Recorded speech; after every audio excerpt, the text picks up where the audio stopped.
I am Sarah Reynolds, 32 years old, and I swear I never imagined that my father, Arthur's 60th birthday dinner, would become the fateful night when my entire family would finally face the stark truth about my success. For years, my parents and my sister Chloe had dismissed all my career aspirations, convinced that I would never amount to anything significant. They had no idea that I was the owner of the luxurious hotel where we stood, until that horrifying moment when my sister, Chloe, blocked my entrance, brazenly declaring I couldn't afford to set foot in such an upscale establishment. My mother, Eleanor's, anxious whisper, "Don't embarrass us," still echoed in my ears as David Miller, my head of security, calmly approached. Growing up in the peaceful suburbs of Minneapolis, I was always the odd one out in the Reynolds family. My parents, Arthur and Eleanor, ran a moderately successful accounting firm, providing us with a comfortable, well-off life. Our house in the middle-class neighborhood, with its meticulously manicured garden and shiny family car, exemplified stability and adherence to social norms. My life, in their eyes, always had to be safe and predictable. Remember those long summer days when I buried myself in books or my own projects while Chloe shone in social activities. But my sister, Chloe, 2 years younger than me, practically became the golden child from birth. She was pretty, graceful, socially adept, and always excelled in every area my parents valued, maintaining appearances, following traditional paths, and never disrupting the status quo. She was the perfect example for all of my family's expectations, the one I was always compared to and underestimated against. She always received praise, while I only got headshakes and sighs, accompanied by skeptical questions about my choices. I, on the other hand, was more introverted, with grand ambitions that my family could never comprehend or accept. When Chloe joined the cheerleading squad and dated the football captain, I was busy with my small business, selling custom design planners to students from the age of 16. I spent hours after school meticulously sketching, printing, and marketing my first products. It wasn't just a hobby, it was a burning passion. I believed it was my path, even if it seemed unconventional in my family's eyes. My parents only saw it as a childish hobby, or worse, a distraction from proper studies. "Sarah, why can't you focus on something more practical?" my mother, Eleanor, would often ask whenever she caught me working on business plans late at night. She would shake her head in disappointment. "Look at your sister. Chloe is applying to prestigious universities, building connections. That's how you get ahead in life." Those words were like a splash of cold water on my enthusiasm, but they also forged an iron will within me. My entrepreneurial spirit was continually dismissed when I announced I wanted to study hospitality management and business instead of accounting or law. My father, Arthur's disappointment was almost palpable. "That's not a real degree, Sarah," he said during a tense dinner, his voice filled with contempt. "Hotels?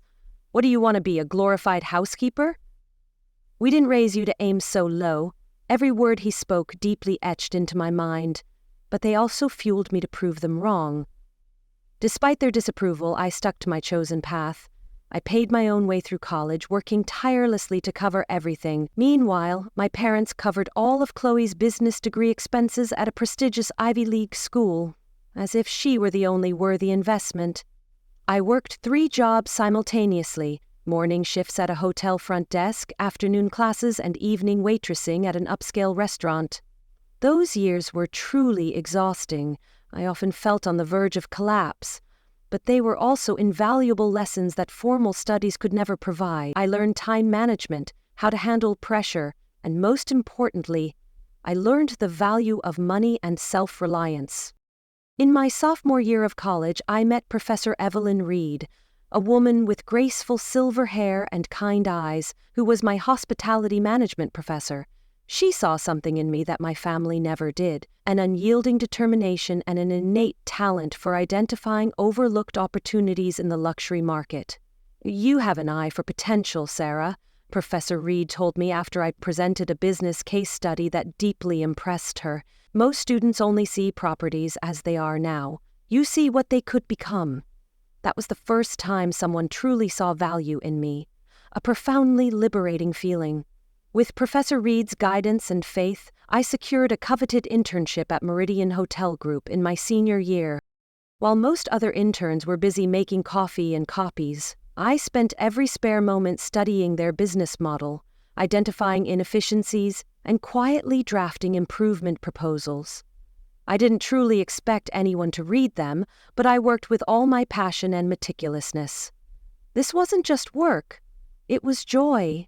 3 months later, I accidentally left one of my detailed analysis reports on Mr. Charles Thorne's desk, the regional director. I intended to retrieve it before he returned from lunch, but he found it first. The next day, I was called into his office, my heart sinking, convinced I was about to be fired for overstepping and meddling. Anxiety gnawed at me, wondering if this was the end of this challenging path. But instead, Mr. Thorne offered me a junior management position right after graduation. This analysis is much better than what I get from consultants whom I pay thousands of dollars, he said, tapping my report. We need people who think like you. It was a moment of small vindication, a confirmation that my chosen path was not meaningless. After that lukewarm phone call, I realized that seeking validation from my family was a hopeless battle. It wasn't just disappointment. It was a painful yet necessary awakening. I had been unequivocally dismissed by the very people who should have loved me most. And from that moment, I decided that if they couldn't see my worth, I would create that worth myself, in silence, without needing any praise from them. I stopped sharing every career milestone, every resounding success, or even minor setbacks on my path. Have you ever felt your dreams cast aside by your family like I did?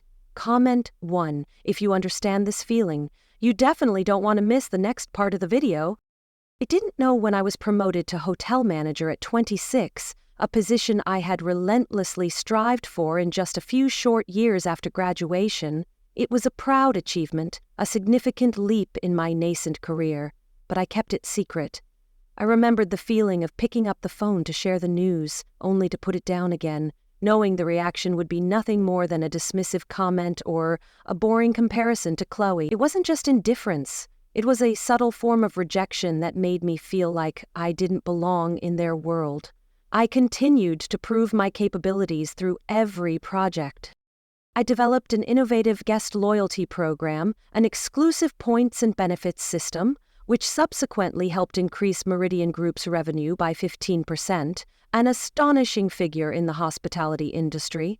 That success not only brought financial gains, it also reaffirmed my belief in my own abilities, my vision, and the path I had chosen. Every step forward was a silent, personal victory against my family's doubt. They certainly didn't know when I decided to leave Meridian to start my own boutique hotel consulting firm at 28. It was a bold, risky move, a gamble where I staked my entire career. I remember the thrill, the anxiety, but also the sheer exhilaration of signing those first documents, turning a long-cherished dream into reality. This was my moment to step out of everyone's shadow and forge my own path. My decision to open my own firm marked a major turning point, a choice that liberated me from the molds and expectations my family had set. I was free to pursue my own ideas, to explore niche markets that no one else noticed. The feeling of being in control of my own destiny, though filled with pressure, was incredibly exhilarating.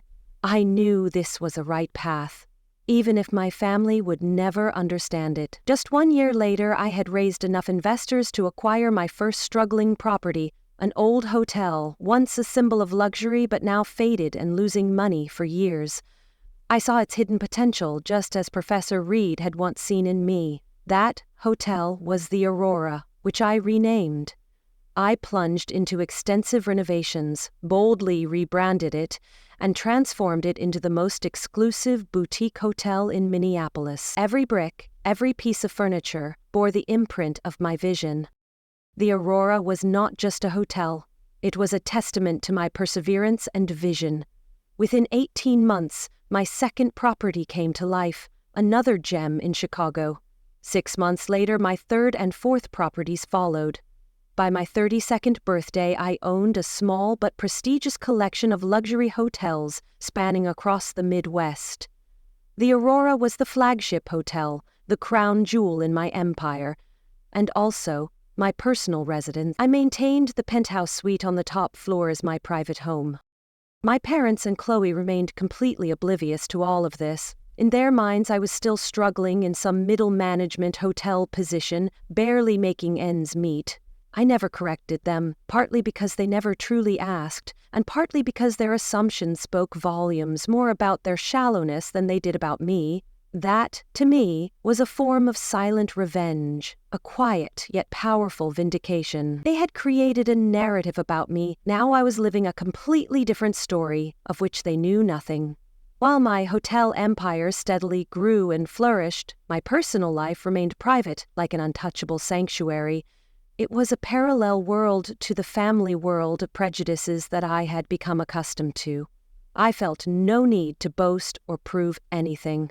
That quietness to me was a form of strength. It allowed me to focus entirely on building and developing, undisturbed by external judgments or unrealistic expectations. The Aurora was not just a business asset, it was a symbol of rebirth, an architectural masterpiece I poured my heart into restoring. Every corner, every piece of furniture, from the luxurious velvet carpets to the exquisite art pieces, was meticulously chosen by me, reflecting an aesthetic vision and an attention to detail down to the last centimeter. This place not only generated revenue, but also embodied the values and passions I never found at home. In building and growing my empire, I found truly valuable relationships. My closest friend became David Miller, the brilliant head of security I hired for the Aurora. He, a former military intelligence officer with a cybersecurity degree, quickly became my most trusted confidant and my indispensable right-hand man in all business matters. David was the only one who truly understood my pressures and vision, a quiet but steadfast companion. We developed a friendship built on mutual respect and a shared vision for what truly exceptional customer service meant, a philosophy my family would probably just dismiss as empty theories. David was always the listener, offering sharp advice and never judging me based on my background or outdated expectations. He saw the real me, not the image my parents and Chloe had painted. I dated occasionally, but my focus remained primarily on building my business empire. Day by day, I felt myself delving deeper into my work, and these hotels gradually became my children projects into which I poured my blood, sweat, and tears. I felt myself growing, becoming stronger with each project, each challenge I overcame. My life was a relentless cycle, but it was profoundly meaningful. My staff also gradually became an extended family. I always tried to create a supportive work environment where achievements were recognized and celebrated. An irony when I realized I had created the very thing my biological family had failed to provide me. They were the ones who saw me transform from an ambitious girl into a successful businesswoman.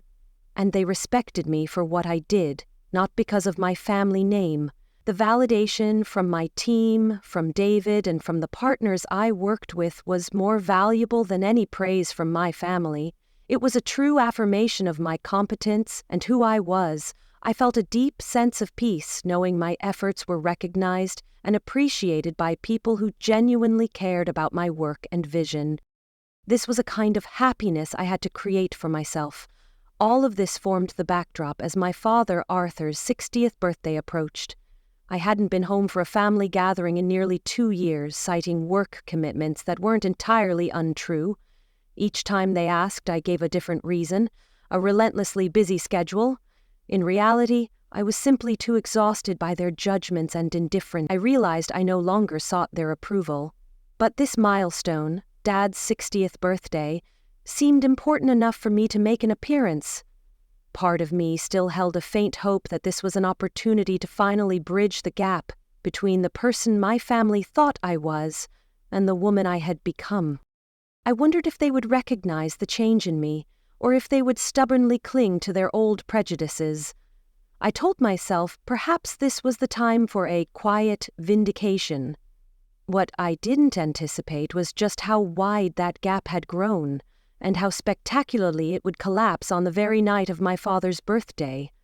A fateful twist awaited, a revenge that needed no words, but spoke through the raw truth of my success. That was when the curtain would finally be drawn back, and they would have to face a Sarah Reynolds they had never known, a Sarah they had inadvertently created. The play officially opened, not on a grand stage, but within a seemingly innocuous family group text. 2 months before my father, Arthur's 60th birthday, my mother, Eleanor, sent an excited group text asking for opinions on the location for a surprise party. Giovanni's restaurant or the Aurora Hotel restaurant? What do you all think? I nearly dropped my phone. The Aurora, my hotel, was on her short list. A dizzying mixture of shock and delight crept in. I realized this was a godsend. For a moment, I considered telling the truth right then, ending years of secrets, but something held me back, a strong urge to see how this script would play out. The Aurora has a great reputation, I calmly texted back. Their private dining room is supposed to be exceptional. My mother replied quickly in her familiar tone, "It's very expensive. Probably out of our budget. And yours?" Every single word was like a small knife, but I was too used to it. A calloused resilience had formed after years of being underestimated. I offered, "I could help with costs." My mother, without hesitation, immediately brushed it aside. "We don't need charity, Sarah. Chloe is doing very well at her firm and has offered to cover half. We'll figure out the rest." Her words weren't just a refusal of help. They were a sarcastic affirmation of my perceived status in their eyes, someone needing pity rather than someone capable of contributing. The simmering indignation within me flared, and I decided it was time to set the trap. I suppressed a bitter, sarcastic reply and instead suggested I could look into potential discounts through industry connections. My mother reluctantly agreed, which opened the door I needed. That afternoon, I called Liam Dawson, my general manager at the Aurora. "Liam, my family is planning my father's birthday dinner at our restaurant next month. They have no idea I own the place." Liam burst out laughing. His laughter was like music that eased the tension within me. "That's either cosmic irony or fantastic timing," Liam said. "A bit of both," I replied, feeling supreme control in my hands. "Here's what I need. They'll call to make a reservation for the Reynolds party. Give them our best private dining room, the Winston Suite, full service, premium everything. But when they ask for the price, quote them exactly half of the actual cost. I'll cover the difference, anonymously." "And should we acknowledge you as the owner when you arrive?" Liam asked. I paused, considering this crucial detail. "No. Treat me like any other guest initially. I'll find the right moment to reveal the truth." This decision wasn't just for drama, it was to let them fall into the trap they had set themselves. For the next few weeks, I monitored the reservation process from afar, with a quiet sense of amusement. My mother called multiple times, haggling over details and questioning the surprisingly reasonable rate for such a prestigious venue. My executive Chef Anya Sharma, developed a special menu, and I arranged for my father's favorite wines to be served throughout the evening. Every detail was perfectly prepared. Every dish, every drop of wine was a symbol of the effort and success they had never acknowledged. 1 week before the event, Chloe called me directly, a rare occurrence. "So, you're actually coming to Dad's birthday?" Her voice sounded full of skepticism, as if I were untrustworthy. "Mom says you got some kind of discount at the Aurora? How exactly did you manage that? You're not exactly a VIP guest there." This was the perfect opportunity to tell the truth, but once again I hesitated. Something in Chloe's tone, the way she automatically dismissed me as insignificant, made me want to wait for a more dramatic and powerful revelation. "I've done some consulting work for hotel groups," I said vaguely. It's industry courtesy, right? She didn't bother hiding her disbelief. Well, try to dress appropriately. The Aurora is pretty upscale. Maybe I can lend you something if you don't have anything suitable. I glanced at the custom Valentino dress I would be wearing, smiling to myself. I'll manage. Just don't embarrass us, she added before hanging up. Those words would prove remarkably ironic in just a few days, when the curtain was finally pulled back. I could feel the anticipation in the air, an intense longing for the performance of my life. The evening of my father's birthday arrived with perfect theatrical timing, a performance I had been preparing for years. A light snowfall had begun, dusting the Aurora's historic facade with a mystical crystalline glow, highlighting its restored Art Deco details. I had intentionally arranged to arrive separately, claiming a last-minute work commitment would make me slightly late. In reality, I wanted to observe their entrance from the hotel's security cameras, a small, calculated pleasure. Dressed in a mysterious midnight blue Giancy gown, simple, elegant, but unmistakably expensive, I sat in my private office adjacent to the main kitchen, watching the monitors as my family arrived a full 40 minutes early. My mother, Eleanor, wearing the 10-year-old St. John's suit she reserved for important events, immediately began inspecting everything from the polished marble floors to the meticulously arranged floral displays. She was always obsessed with perfection and making an impression. My father, Arthur, looked uncomfortable but clearly impressed, repeatedly straightening his tie as he gazed up at the restored ceiling murals I had commissioned. Chloe arrived moments later, with her new boyfriend, Ethan Stone. Both were dressed as if attending a gala rather than a family dinner. Chloe immediately took charge, speaking loudly to the concierge and gesturing dramatically as if she belonged there and was doing everyone a favor by explaining how things should be handled. I watched as Liam Dawson, my general manager, personally greeted them and escorted them to the Winston suite, where champagne and exquisite appetizers awaited. My mother's surprise was evident even on the small. My executive chef, Chef Anya Sharma, appeared at my office door, her voice full of respect. Miss Reynolds, everything is prepared exactly to your specifications. The wine has been decanting for 3 hours, and we've prepared your father's favorite bourbon for after dinner. Perfect. Anya, thank you. I stood up, smoothing my dress, a confident smile playing on my lips.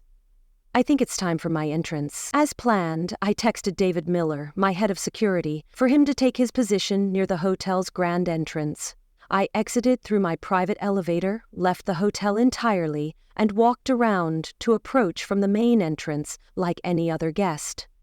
I arrived just as the remaining family guests were checking in at the front desk. Standing back, I watched as Chloe emerged from a hallway. Her eyes scanned over me, narrowing with immediate judgment. The smile on her face was anything but friendly. Sarah, you actually showed up? Chloe said, then looked me up and down. Wow, you borrowed something nice. Hello, Chloe, you look lovely, I replied calmly. Mom was worried you'd back out or show up looking like you just left work at wherever it is you're working these days, Chloe said, her voice condescending. I'm exactly where I want to be career-wise, I responded. Then she saw David enter. Oh, you didn't. Please tell me you didn't bring a date to Dad's birthday. This is a family event, Sarah. My mother appeared next to Chloe. Sarah, finally you're here. Who is this? We didn't arrange for extra seating. This is, I began, but David smoothly interjected. Good evening, Mrs. Reynolds. I'm David Miller, head of security for the Aurora Hotel. I just needed a brief word with. My mother's expression instantly shifted from irritation to embarrassment. Security? Sarah, what have you done now? Chloe blocked my path. Is there a problem with her reservation? She asked David, speaking about me as if I wasn't present. We can cover her portion if that's the issue. My mother whispered, Sarah, don't embarrass the family. If you're having financial problems again, you should have said something before coming to a place like this. The lobby had grown silent. Liam watched with amusement. "Actually," David said, his professional tone unwavering, his voice resonating powerfully, "I wanted to inform Ms. Reynolds that her special requests for the evening have been arranged according to her specifications." Chloe rolled her eyes. "Mom, she probably asked for the cheapest wine option or something." Just then, David cleared his throat loudly, his voice sharp and definitive, cutting through the remaining whispers. "Mrs. Reynolds, Miss Chloe, perhaps you're unaware that you're currently preventing the owner of this establishment from entering her own property." The silence that followed was absolute. You could hear a pin drop. My mother, Eleanor, froze mid-step, her face turning to stone. Chloe slowly turned back to me, her expression caught between disbelieving shock and dawning horror in her eyes. "Excuse me?" my mother finally managed, her voice a faint whisper. Liam Dawson, my general manager, chose that perfect moment to approach, extending his hand to me with practiced deference. "Mrs. Reynolds, everything has been perfectly prepared for your father's celebration. Chef Anya has included all your requested items, and the 1962 Bordeaux you selected from your personal collection is truly an exceptional pairing with the prime rib." My mother's face completely drained of color, visibly pale. "Your personal collection?" I smiled, finally stepping past my stunned sister, feeling an indescribable sense of release. "Yes, Mom. From my wine cellar here at the Aurora. I've been meaning to tell you both that I own this hotel, along with the Meridian downtown and 4 other hotels across the Midwest." Chloe's mouth opened and closed without a sound, her eyes wide with terror. My mother grabbed the nearest chair for support, her body trembling slightly. That's not possible," she finally whispered, her voice unexpectedly weak. "And yet here we are." I gestured towards the restaurant, a radiant smile on my face. "Shall we join Dad and the others? I believe we have a celebration to continue." As we walked towards the private dining room, all the hotel staff we passed greeted me by name with genuine respect, not feigned deference, but admiration for an owner they truly esteemed. The whispered, "Good evening, Miss Reynolds," and "Lovely to see you, Miss Reynolds," created a symphony of recognition that made any denial from my family impossible. Their eyes fixed on me. Small murmurs and whispers began to spread. I felt a shift in the atmosphere, a palpable transfer of power. Just before entering the Winston suite, Chloe grabbed my arm, her fingers digging in painfully. "Why didn't you tell us?" she hissed, her former confidence completely evaporated, replaced by panic and anger. I looked at her hand until she released me, then calmly straightened my sleeve before meeting her eyes. "You never asked," I said simply, but each word carried a weight, a silent accusation. "None of you ever asked." Then I pushed open the heavy doors, stepping in to greet my astonished father, whose expression shifted from confusion to utter amazement as the staff greeted me not as a guest, but as their boss. The rest of Dad's birthday dinner unfolded like a surreal play, where half the cast had received an entirely different script. My father, Arthur, initially shocked into silence by the staff's deference towards me, recovered faster than my mother and Chloe.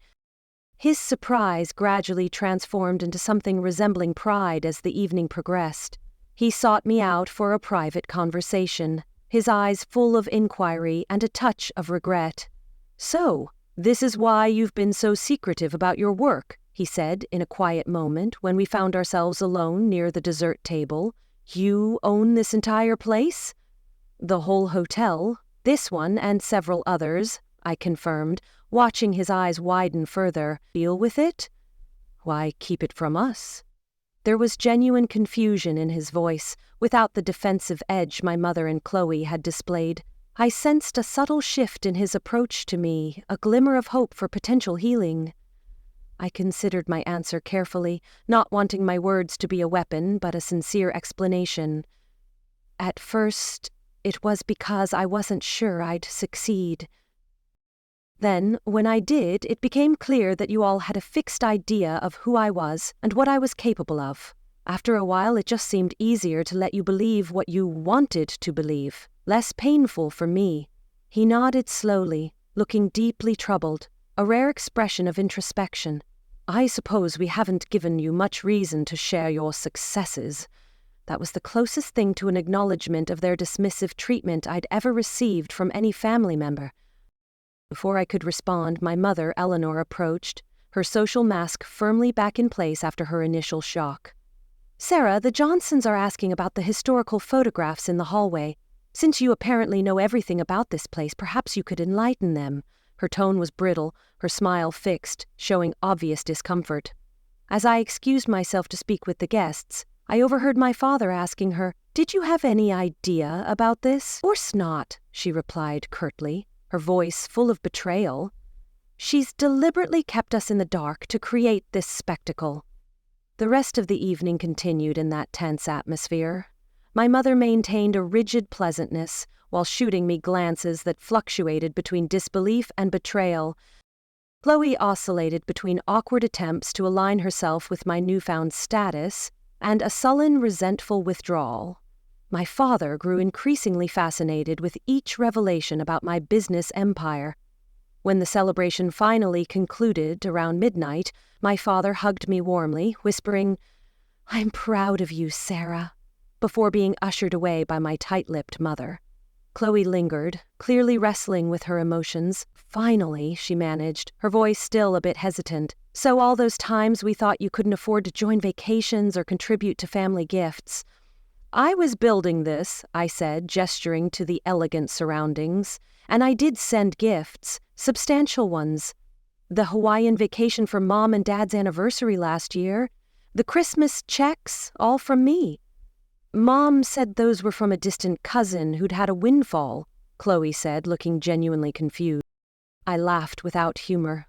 Of course she did. It's ridiculous that she didn't want to acknowledge my success simply because it didn't fit her script. Ethan approached, placing a hand on Chloe's shoulder. "We should go. The car is waiting," he added with apparent sincerity. "What an incredible place you've built here. Truly impressive." Chloe shot him a look I couldn't quite interpret before turning back to me. "We should talk soon." After they departed, I returned to my office, feeling a mix of relief, vindication, exhaustion, and sadness. The game had begun, and I knew this was just the beginning of a much more complex renegotiation. "I'm going to set clear, firm boundaries for the first time in my life," I told myself. "This isn't about revenge or gloating. This is about establishing the respect I should have had all along." 6 months after the fateful revelation at my father's birthday dinner, I stood on the balcony of my penthouse suite, watching the sun set over Minneapolis. The city glowed golden in the fading light, a beautiful backdrop for reflecting on how dramatically my family relationships had transformed since that pivotal night. It wasn't just a city I conquered, but a mirror reflecting my internal journey. Has Sarah's story inspired you? Comment 1 to share your thoughts. Don't miss the next dramatic stories on the Petty Revenge Stories channel. The changes weren't instantaneous or seamless. There had been setbacks, moments when my mother, Eleanor, slipped into old patterns of comparison, her words hinting that I was just lucky.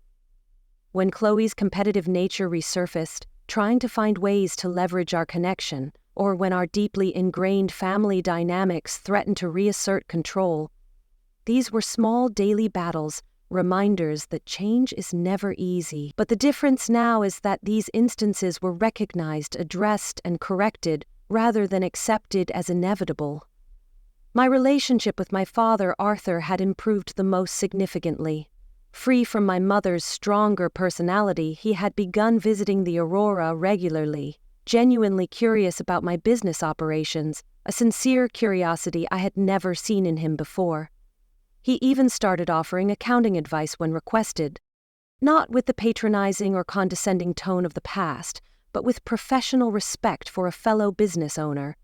"I never gave you enough credit," he admitted during one of our monthly lunch meetings, his eyes filled with regret and admiration. "I was too focused on traditional paths to success that I couldn't recognize you were pioneering a better one." That was a valuable confession, a vindication for a lifetime of effort. My mother, Eleanor's transformation had been more measured, but still meaningful.